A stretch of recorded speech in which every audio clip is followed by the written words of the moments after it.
यहाँ पर आपको 3 तरीके की स्कॉलरशिप मिल जाती है। अगर 12th आपका पास नहीं हुआ फिर भी आप अप्लाई कर सकते हो। एक चीज का यहाँ ध्यान रखना है, scholarship first come first basis मिलती है, बहुत अच्छी एडवांटेज है, वो भी साथ में लगाएं। Hello, welcome back to our channel. अगर आप इस चैनल पे नए हैं तो मैं आपको अपना इंट्रोडक्शन दे देता हूँ। मेरा नाम कुलवंत सिंह राठौर है, मैं यूनिवर्सिटी ऑफ मैसीना का स्टूडेंट हूँ। मैं यहाँ से अपना MS परस्यू कर रहा हूँ। अगर आप रिटर्निंग सब्सक्राइबर हैं तो आपको पता होगा कि मैं आपको एक एडिशनल कंटेंट प्रोवाइड करता हूँ। तो आज ये वीडियो हमारी रहने वाली है कि आप इटली कैसे पढ़ने आ सकते हैं from the beginning, like passport बनने से लेके और आप इटली पहुंचने तक पूरा प्रोसेस इस वीडियो में डिटेल में एक्सप्लेन करूंगा। हाँ, अगर आप मिडिल क्लास फैमिली से हैं, अगर आप लोअर मिडिल क्लास फैमिली से हैं, तो आप भी बाहर पढ़ सकते हैं, बिकॉज इटालियन गवर्नमेंट यहाँ जो आपको प्रोवाइड करते हैं ये फ्री एजुकेशन रहता है। यहाँ एजुकेशन फ्री इसलिए हो जाता है कि यहाँ पर आपको स्कॉलरशिप प्रोवाइड की जाती है। जो स्कॉलरशिप होती है, स्कॉलरशिप बेस्ड ऑन द आपकी फैमिली इनकम रहती है। अब स्कॉलरशिप कौन कौन प्रोवाइड करता है इसकी बात कर लेते हैं। तो यहाँ पर आपको 3 तरीके की स्कॉलरशिप मिल जाती है। जो पहली स्कॉलरशिप है वो आपको यहाँ पर गवर्नमेंट की साइड से मिल जाती है। सेकंड स्कॉलरशिप है आपको यहाँ पर स्टेट और रीजन की साइड से मिल जाती है। एंड थर्ड जो स्कॉलरशिप है वो मिल जाती है आपको यूनिवर्सिटी साइड से। तो इसकी हम डिटेल में बात करेंगे आगे वीडियो में। तो चलो, अब ये जो प्रोसेस है मैं इसको 7 स्टेप में डिवाइड करने वाला हूँ। तो पहला जो स्टेप रहने वाला है वो रहेगा हमारा यूनिवर्सिटी सिलेक्शन। तो यूनिवर्सिटी सिलेक्शन के बाद जो सेकंड स्टेप हो जाएगा वो हमारा हो जाएगा एप्लीकेशन फाइलिंग। तो एप्लीकेशन फाइलिंग के बाद जो थर्ड स्टेप हमारा आएगा वो हमारा आएगा एक्सेप्टेंस लेटर। फोर्थ स्टेप में हम बात करेंगे प्री इनरोलमेंट की, या प्री इनरोलमेंट आप कैसे कर सकते हो। देन प्री इनरोलमेंट के बाद में हम डॉक्यूमेंटेशन की बात करेंगे, क्या क्या डॉक्यूमेंट आपको यहाँ पर रिक्वायर्ड होंगे। देन मैं आपको बताऊंगा कि क्या क्या लाइक मास्टर्स बैचलर्स के लिए क्या क्या स्पेसिफिक डॉक्यूमेंट चाहिए होंगे। देन उसके बाद हम बात करेंगे फाइनेंशियल डॉक्यूमेंट की। देन एट लास्ट में मैं बात करूंगा वीज़ा प्रोसेस की। चलो स्टार्ट करते हैं यूनिवर्सिटी सिलेक्शन से। तो यहाँ पर अगर आपको यूनिवर्सिटी सिलेक्शन करना है तो आपको एक वेबसाइट है, उसका नाम है universeitaly.com। उस पर आप जाएंगे, मैं आपको वीडियो में आगे स्क्रीन पे ले जाके दिखा दूंगा। तो वहाँ जाके आप अपना कोर्स सिलेक्ट कर सकते हैं। देन आपको वहाँ यूनिवर्सिटी मिल जाएंगी। तो यूनिवर्सिटी मिलने के बाद आप डायरेक्ट उनकी एप्लीकेशन डेडलाइन चेक कर सकते हो। यहाँ पर हर यूनिवर्सिटी की एप्लीकेशंस 3 से 4 राउंड में ओपन होती है। फर्स्ट राउंड ओपन करते हैं, देन वो फिलिंग करने के बाद क्लोज कर देते हैं। देन सेकंड राउंड ओपन होता है, थर्ड राउंड ओपन होता है। यहाँ पर जब तक स्टूडेंट उनके कंप्लीट हो जाते हैं देन ही बंद करते हैं। अगर यहाँ मेजर इनटेक की बात करें तो वो सितंबर का इनटेक होता है और उसकी जो एप्लीकेशंस ओपन होती हैं लेके मई तक चलती हैं। कभी कभी ये मार्च में भी क्लोज कर देते हैं, डिपेंड ऑन कि कितने उनके पास एप्लीकेशंस आए हैं। तो अब हमें पता चलेगा कि हम यूनिवर्सिटी से अपना यूनिवर्सिटी सेलेक्ट कर सकते हैं कि कौन सी यूनिवर्सिटी में पढ़ना है। तो मैं आपको सजेस्ट करूंगा कि आप एक वर्ड फाइल, एक्सेल फाइल बना लें, या फिर आप पेन और कॉपी में नोट कर लें कि अपनी 4 से 5 यूनिवर्सिटी, देन उनके कोर्सेज और उनकी डेडलाइन कि कब एप्लीकेशन ओपन हो रही है, कब वो क्लोज हो रही है। तो ये चीज़ आप नोट कर लें। देन अब हम बात चलते कि मैंने यूनिवर्सिटी सेलेक्ट कर ली, अब मेरे पास डेट आ गई, अब मैं एप्लीकेशन सबमिट करने जा रहा हूँ। तो एप्लीकेशन सबमिट करने से पहले आपके पास क्या क्या डॉक्यूमेंट होने चाहिए। तो सबसे पहले आपके पास पासपोर्ट होना चाहिए। देन आपके पास आपके हायर एजुकेशन की ट्रांसक्रिप्ट और मार्कशीट होनी चाहिए। तो अब हम इसको डिवाइड कर लेते हैं कि अगर आप बैचलर्स के लिए आ रहे हो, मास्टर्स के लिए आ रहे हो, PhD के लिए आ रहे हो। तो एक चीज़ मैं आपको यहाँ पर और अच्छी बता देता हूँ कि अगर आप 12th में हो, अगर 12th आपका पास नहीं हुआ फिर भी आप अप्लाई कर सकते हो। तो 12th अगर पास नहीं हुआ तो आप कैसे अप्लाई कर सकते हो। आप वेबसाइट पे जाओ यूनिवर्सिटी की, वहाँ चेक करो कि वो आपकी 12th की मार्कशीट कब तक अपलोड करने के लिए बोल रहे हैं। तो आप जो डेडलाइन देख लोगे उसके बाद आप फिल कर सकते हो कि अगर वो मांग रहे हैं कि अगस्त तक आप सबमिट कर दो तो आपकी जुलाई मार्कशीट आ जाती है, तो आप डेफिनेटली उसमें फिल कर सकते हैं। तो चलो हम स्टार्टिंग करते हैं कि बैचलर्स के लिए चाहिए, अगर एडमिशन ले रहे हैं तो उसके लिए क्या क्या डॉक्यूमेंट रिक्वायरमेंट होती है। बात करते हैं एडमिशन की। तो आपके पास एक TOLC इंग्लिश सर्टिफिकेट होना चाहिए, जो कि हर मंथली बेसिस पे होता है। ये आप अपनी कंट्री से दे सकते हो। अगर आप इंडिया से तो इंडिया में, पाकिस्तान से तो पाकिस्तान में। ये हर मंथ में एक बार एग्ज़ाम होता है। अगर आप के स्कोर कम आते हैं तो आप दोबारा नेक्स्ट मंथ दे सकते हो। इस एग्ज़ाम की जो फीस है वो 30 यूरो रहने वाली है। तो इसके बेसिस पे ही यहाँ पर यूनिवर्सिटी में आपका सिलेक्शन होता है फॉर द बैचलर्स कोर्सेज। तो आप 12th करके आओ, TOLC एग्ज़ाम दो। उसकी डिटेल वीडियो में आगे आने वाले टाइम में आपको लेके आ जाऊँगा। अगर आपकी रिक्वायरमेंट है तो आप कमेंट में बता देना, मैं आपको डिटेल वीडियो ले आऊँगा कि कैसे प्रोसेस होता है उसका TOLC एग्ज़ाम का। तो आपको क्या चाहिए, आपको एक पासपोर्ट चाहिए, अपना फ़ोटो चाहिए, आपको मार्कशीट चाहिए। अगर नहीं है तो आप वहाँ पर डिक्लेरेशन लगा सकते हो ऑफ मिसिंग डॉक्यूमेंट 12th की जगह। देन आ जाए, देन आप अपलोड कर देना। एंड TOLC स्कोर सर्टिफिकेट चाहिए आपको। तो ये डॉक्यूमेंट आपके पास हो गए, आप यहाँ बैचलर्स के लिए अप्लाई कर सकते हो। तो अब हम बात कर लेते हैं मास्टर्स के लिए। अगर आप यहाँ मास्टर्स के लिए आ रहे हो तो आपके पास बैचलर्स होने चाहिए। बैचलर्स के आपके पास ट्रांसक्रिप्ट और मार्कशीट होनी चाहिए। ट्रांसक्रिप्ट और आपका सर्टिफिकेट होना चाहिए। तो ट्रांसक्रिप्ट ऑफ रिकॉर्ड हम बोलते हैं जो आपके सेमेस्टर वाइज मार्क्स होते हैं उनको। एंड जो डिग्री सर्टिफिकेट होता है वो मेंशन करता है कि आपने कौन सी डिग्री पढ़ी। तो ये दोनों चीज़ आपके पास होनी चाहिए। अगर आप फाइनल ईयर में हो तब भी आप अप्लाई कर सकते हो। बेस्ड ऑन द लाइक जैसे बीटेक आप 8 सेमेस्टर का होता है तो आप 6 सेमेस्टर की मार्कशीट अप्लाई करो, उससे आप अप्लाई कर सकते हो। अब ये हमारी हो गई मास्टर्स की बात। मास्टर्स में और क्या क्या डॉक्यूमेंट चाहिए, तो आपको मोटिवेशन लेटर चाहिए होता है, सीवी चाहिए होता है, जो जो आपके पास एक्सपीरियंस है, वर्क एक्सपीरियंस है, कोई भी एक्सपीरियंस है, सब आप उसमें ऐड करो। ये आपकी प्रोफाइल को बूस्ट करता है, सो दैट ये आपके चांसेस बढ़ा देता है। यहाँ पर आपको एक इंग्लिश प्रोफिशिएंसी सर्टिफिकेट भी चाहिए होता है या मीडियम ऑफ इंस्ट्रक्शन सर्टिफिकेट भी चलेगा। बट लाइक जो टॉप की यूनिवर्सिटीज़ हैं वो आपका लाइक इंग्लिश मीडियम सर्टिफिकेट मांगती हैं, और अगर आपके पास आइल्स टॉफल है तो ये बहुत अच्छा एज होगा आपको। बाकी 60% ऑफ द यूनिवर्सिटी आपको बिना प्रोफिशिएंसी सर्टिफिकेट के भी काम चल जाता है, based on the medium of instruction जो आपको आपकी यूनिवर्सिटी से प्रोवाइड होगा। अगर यूनिवर्सिटी प्रोवाइड नहीं देती तो आप एक सिंपल पैड पे उनसे लिखवा लो कि आपके यहाँ जो भी आपकी एजुकेशन हुई वो इंग्लिश में हुई है, देन आप उसे भी यूज़ कर सकते हो यहाँ पर। तो ये आपके पास motivation letter, cover letter, photo, passport and आपके ओरिजिनल डॉक्यूमेंट हो तो आप अप्लाई कर सकते हो एप्लीकेशन। अब बात करें पीएचडी की, तो पीएचडी के लिए आपके पास एक रिसर्च प्रोग्राम होना चाहिए। आप रिसर्च प्रोग्राम, आपके पास टॉपिक होगा तो आप वो अपने प्रोफेसर से डिस्कस करोगे जिस यूनिवर्सिटी में आप एडमिशन ले रहे हो। डिस्कस करने के बाद वो आपको वहाँ से रिकमेंड करेंगे कि ओके हमने डिस्कस कर लिया है, वी वांट दिस चाइल्ड और दिस स्टूडेंट अंडर अस, फिर आपका एडमिशन हो जाएगा उस प्रोसेस से। तो ये हमारे 2-3 प्रोसेस हो गए, बैचलर्स के लिए, मास्टर्स के लिए और पीएचडी के लिए। तो अब हम बात चलते हैं, ये हमारा हो गया, हमने एप्लीकेशन फाइल कर दी। अब हम चलते हैं कि हमारा एक्सेप्टेंस लेटर आया। तो एक्सेप्टेंस लेटर आपको आने में 3 से 4 महीने लग सकते हैं। एप्लीकेशन मान लो हमने मार्च तक कंप्लीट कर दी, तो जो हमारे एक्सेप्टेंस लेटर होते हैं वो जून जुलाई में आने स्टार्ट होते हैं, मई के लास्ट से स्टार्ट हो जाते हैं। तो इसी बीच में अब हम स्कॉलरशिप की बात कर लेते हैं, तो आपकी पहले स्कॉलरशिप भी स्टार्ट हो जाती है। तो जैसे मैंने बताया स्कॉलरशिप यहाँ 3 बॉडी देती है, गवर्नमेंट बॉडी, रीजनल बॉडी और यूनिवर्सिटी। तो यूनिवर्सिटी की अगर हम टाइम की बात करें स्कॉलरशिप की, तो देखो यहाँ पर आपको एक्सेप्टेंस लेटर नहीं चाहिए स्कॉलरशिप अप्लाई करने के लिए।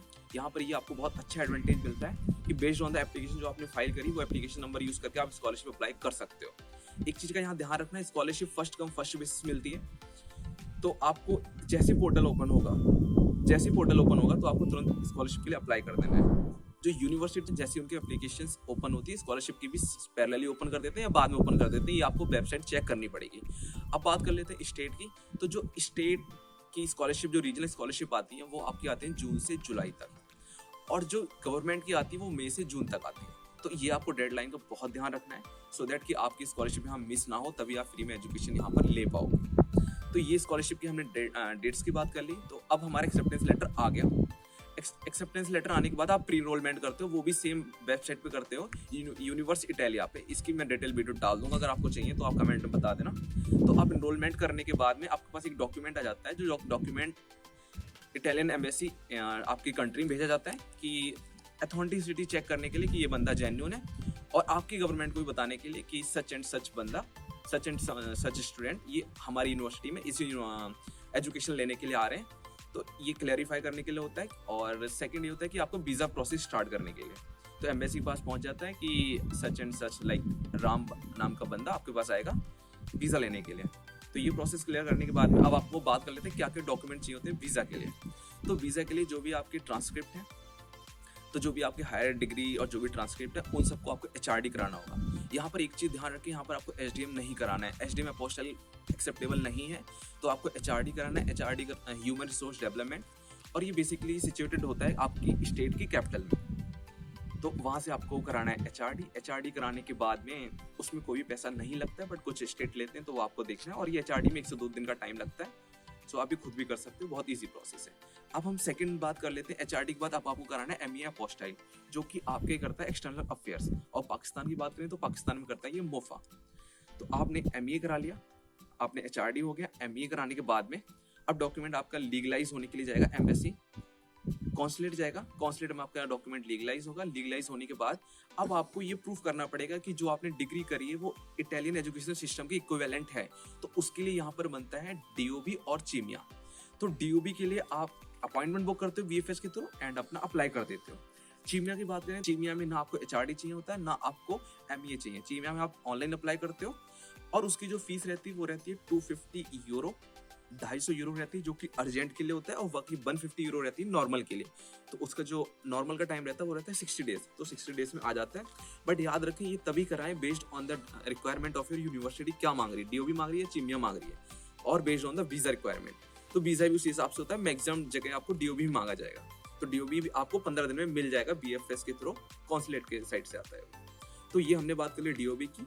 अब DOB basically declaration of value होता है, जो बताता है कि एजुकेशन सिस्टम के बराबर है आपने जो डिग्री कर रखी है।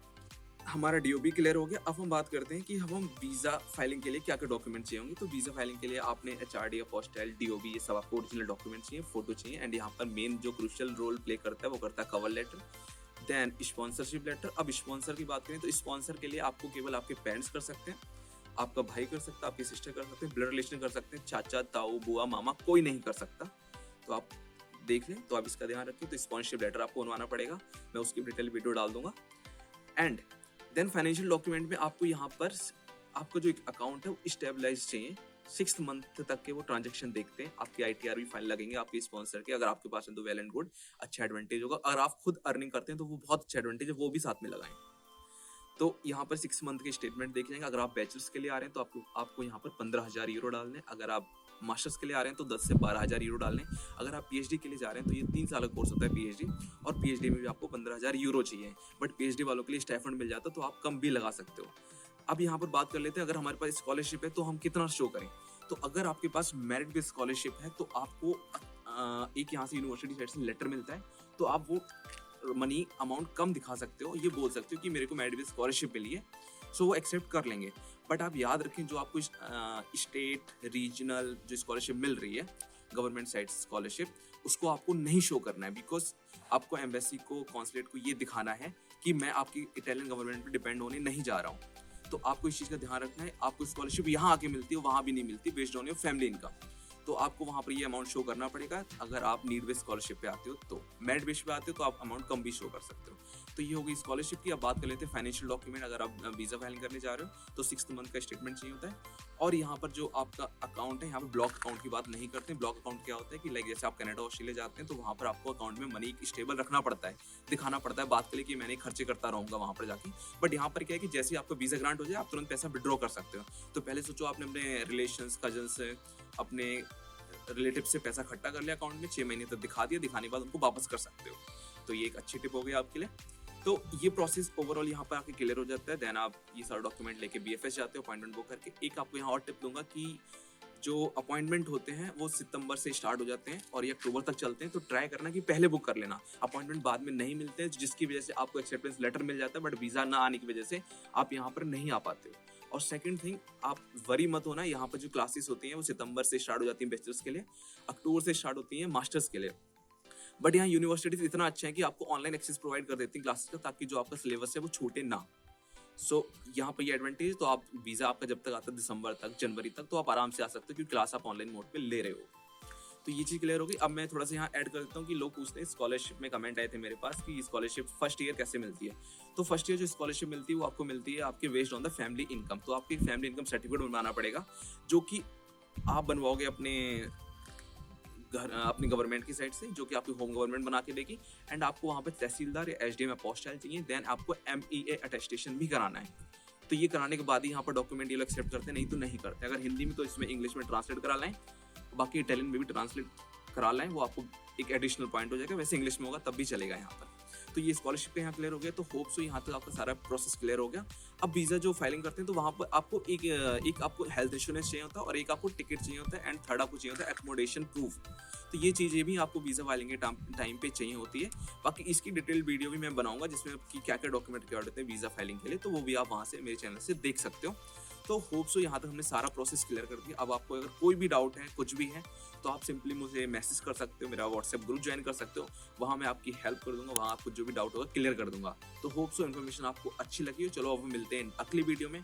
और मैं एक जल्दी आने वाले टाइम में एक लाइव सेशन स्टार्ट कर रहा हूँ, वीकली लाइव सेशन स्टार्ट करूंगा, जिसमें क्या होगा कि हम डायरेक्टली इंटरेक्ट कर पाएंगे, जो भी आपके क्यूरीज होंगे हम उसे डायरेक्ट सॉल्व कर पाएंगे, बिकॉज एप्लीकेशंस ओपन होने जा रही है यूनिवर्सिटी, सो दैट कि आपको ईज हो जाए।